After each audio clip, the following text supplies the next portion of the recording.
You know the drill by now. Those brain-melting ScienceMosaic episodes where we dive into quantum mechanics and completely lose ourselves? That beautiful, intellectual kind of getting lost. It's been a while since we've done this, but the time has come, and this time we're drifting into some scientific philosophy too. So, shall we get a little lost together? If something has any probability of happening, it happens. Yes, this is our starting point. You could call it one of the fundamental claims or implications of quantum mechanics. And at this point, I'm going to ask you to forget a few things. Set aside your experiences, your daily life, your perception of reality. Just let it all go for a moment. And when you do that, you'll start to realize something remarkable. This claim is actually true. If something has any probability of happening, it happens. Even when it comes to life and death. Yes. Even when we're talking about living or not living. This still holds true. And when you start thinking about this, really thinking about it, incredibly strange possibilities emerge. Possibilities so bizarre that they force us toward an inescapable conclusion. Do you know where all of this leads? Immortality. Quantum immortality. And the story of the man behind this idea, Hugh Everett, contains an incredible personal drama. Those of you who've watched the series Dark probably already made the connection from our introduction. Hugh Everett's story shares eerily similar elements with the drama in that show. We'll come back to his story at the end. But first, let's talk about how, from this perspective, everyone could be immortal. If an event could result in you living or not living, then both of those possibilities must be realized. Which means there must exist a scenario in which you never die. No matter how insane that sounds, if your probability of survival is greater than 0, then you must survive. Think of it this way. Your perspective, your experiences. For your consciousness and experiences to continue, the universe realizes incredible probabilities on your behalf. But no matter what, your perception, your point of view continues. No matter what, you keep on living. And this is exactly where quantum immortality emerges as a concept. But let's be clear from the start. This is a philosophical thought experiment. It's built on a theories of quantum superposition, the ability to exist in multiple states at once, combined with the anthropic principle and what's known as survivorship bias. Let's start with the anthropic principle. It tells us something deceptively simple. Whatever conditions are necessary for an observer to observe, those conditions have already been met. Interesting, right? But let's sit with this for a moment. As someone watching this video right now, think about all the events, experiences, and circumstances that brought you here. You were born in the United States, or somehow learned English. You have access to the internet. You have the time to spare for this.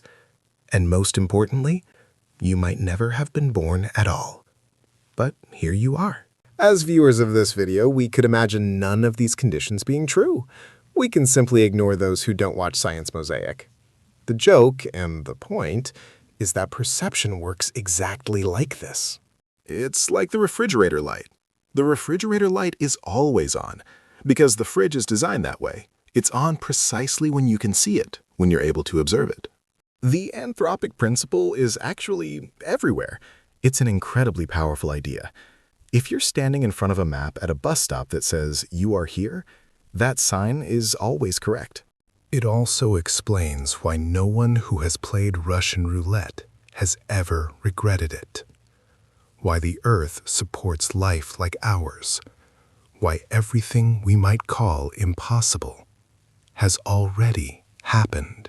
And when we return to quantum immortality, What makes all of this truly fascinating is, of course, the quantum part.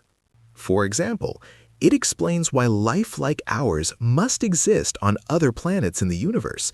It even resolves the Fermi paradox within its own framework. With so many possibilities out there, actually, you don't even need that many. If the probability is above zero, the answer isn't maybe, it's definitely. And this is exactly where it departs from classical physics. In classical physics, when you walk around, everything exists in a definite state. Your TV is where your TV is. Your house sits on a specific part of a specific street. Even when you lose your keys, you may not know where they are, but you know they're in one specific place. But in quantum physics, all of these perceptions cause the system to collapse. And the most famous example of this is the double-slit experiment. We've talked about this before, you might remember. If you haven't seen that episode, the link is right up there.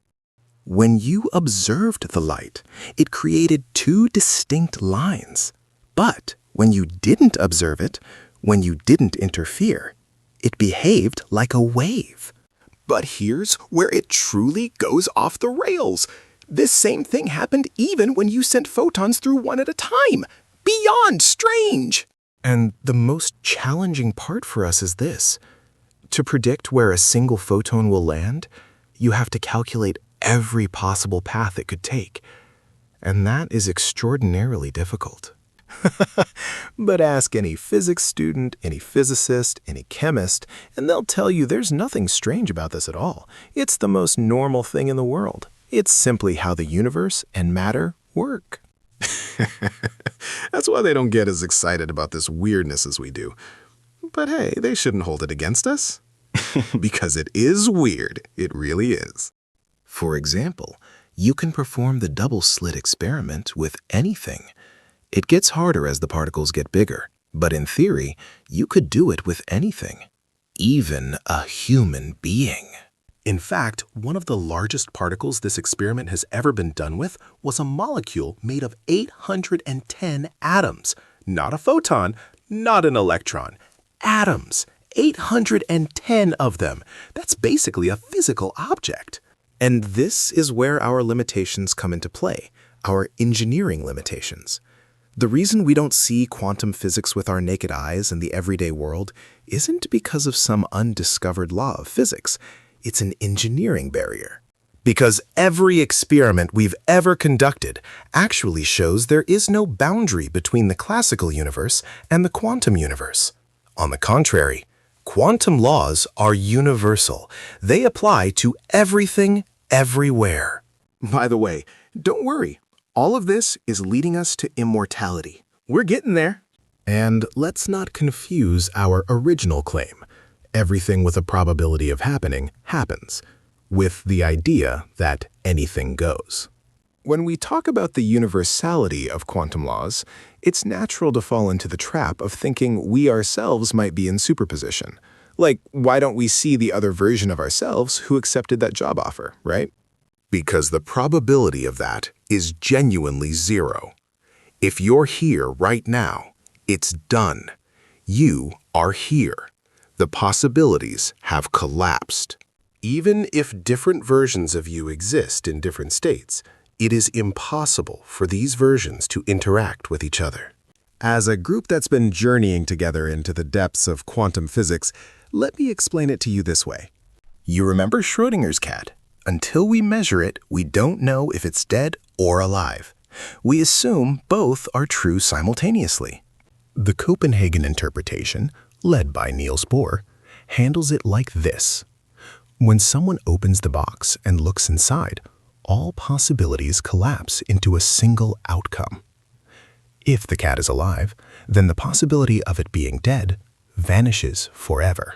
But there's another interpretation that emerges from quantum physics, the ManyWorlds theory. According to this theory, when we open the box and see the cat alive, we're actually opening the door to another universe as well. A universe where the cat is dead. Meaning, our copy in another universe opens the same box and finds the cat dead. You actually open that box twice. In another world. In another universe. In another body. But here's the problem. The probability of you ever knowing about your other self? 0. Think of it like a road that splits into two paths that can never, ever converge again. When you turn right, you're also turning left at the same time. But in that moment, you're opening the door to another universe entirely. And you can actually test this. Yes, it's surprisingly simple. You can take the place of Schrodinger's cat. Instead of the poor cat, let's put the physicist conducting the test inside the box. Why sacrifice the cat? Long live cats. Now, the test is the same, but let's increase the number of radioactive atoms and dramatically lower the survival probability. Say the chance of at least 1 out of 100 atoms decaying within 1 second is 50%. So our physicists' chances of survival are extremely low. And the purpose of this is simple. If ManyWorlds is correct, and we repeat this experiment countless times, the chance of survival, however tiny, is never 0. And logically, there must be at least one time the physicist survives. And in one of these universes, our physicist walks out of the chamber completely unharmed, surrounded by the stunned faces of lab colleagues. They'd probably be declared a hero worldwide. The news would call them the Immortal or the Miracle Person, if of course there's any time left between the other nonsense on the news. But something will be forgotten in all this celebration. According to ManyWorlds theory, our physicist has already died countless times. In countless universes, they'd be treated like that guy who strapped himself to a rocket to prove the Earth was flat. They'd be topping every most ridiculous deaths list in existence. A hero in one universe, without anyone knowing. Now, let's get to the story of the man behind this wild idea, Hugh Everett. Hugh Everett was a physicist and a genuinely obsessive man. At the absolute center of his life were only his work and his theories. His relationship with his wife and children was deeply troubled and distant. Everett devoted all his time to developing theories like the multiverse and ManyWorlds. And on top of that, he was battling addictions to cigarettes and alcohol. While this truly brilliant man was working on projects at the Pentagon, he received devastating news. His daughter had attempted suicide. When Everett received the news, the only thing he said was,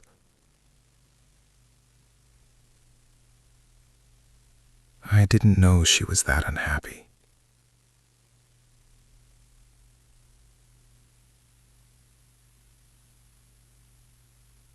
Thankfully, his daughter survived, but the sentence he uttered in that moment said everything about his relationship with his family. He had neglected his children and his family constantly. And tragically, he would never have the time to make things right.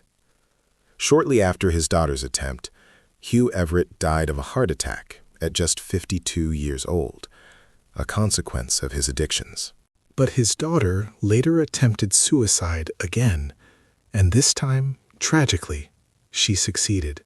Her note read, "I'm going to see my father one last time in another universe." Though the story is quite different, as I mentioned, the series Dark contained a similar narrative thread, as you might recall. That show was deeply steeped in references to multiple universes, parallel worlds, and quantum mechanics. As we can see in Hugh Everett's story, perhaps he became obsessed with multiple universes, with the hope of one more chance, driven by the desire to correct his personal mistakes and start everything over. And as I said at the beginning, this is a theory we can approach from a highly theoretical and philosophical angle, because as you can understand, it's impossible to test. But if there's any truth to it, then perhaps in another universe, Hugh Everett is living a life where he talks with his children, where they share Sunday breakfast together. We hope so. And as always, until we meet again, we're glad you exist. With love.